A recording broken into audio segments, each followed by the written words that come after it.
Julius Malema skuldig aan oortredings van die vuurwapenwet. Die FSA is glo toenemend gefrustreerd met Suid-Afrika en baie Suid-Afrikaners jok op hul aansoeke om krediet te bekom. Dag sê, ek is Christel Cornelissen en jy is welkom in die Marula Media nuuskantoor. Die EFF-leier Julius Malema is in die Oos-Londense Landdroshof skuldig bevind aan 5 aanklagte wat verband hou met die oortreding van die vuurwapenwet. Adrian Snyman, Malema se mede-beskuldigde, is onskuldig bevind. Die klagte spruit uit 'n voorval in Julie 2018, toe Malema tydens 'n EFF-saamtrek skote in 'n stadion afgevuur het.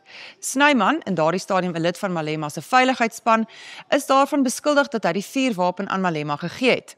Malema het na afloop van die marathon-uitspraak gesê hy sal die saak, indien nodig, tot in die konstitusionele hof verder voer. Die Suid-Afrikaanse regering hou vol 'n handelsooreenkoms met die Amerikaanse regering is op hande, maar Solidariteit se afvaardiging na die FSA sê hy bespeer groot frustrasie by die Trump-administrasie met die Suid-Afrikaners. Die FSA is glo gefrustreerd met die Suid-Afrikaanse regering se politieke wil, of eerder die gebrek daaraan om 'n ooreenkoms af te handel. Flip Buys, voorsitter van die Solidariteit-beweging, het nou opnuut 'n skrywe aan president Cyril Ramaphosa gerig, waarin hy versoek word om aan die Amerikaanse regering se eise te voldoen om 'n gunstige ooreenkoms te beding. Buys sê as die grootste ekonomie ter wêreld is dit onverantwoordelik vir enige land om nie uitstekende bilaterale betrekkinge met die FSA te handhaaf nie en om die FSA aktief te antagoniseer is bloot roekeloos. 'n Opname deur 'n internasionale data-ontleder dui op 'n groeiende neiging van oneerlikheid onder Suid-Afrikaanse verbruikers dat hulle finansiëel in die knyp is. Die opname is onlangs onder 25.000 bankkliënte in Suid-Afrika gedoen. Hiervolgens het 'n kwart van Suid-Afrikaanse verbruikers gesê dis aanvaarbaar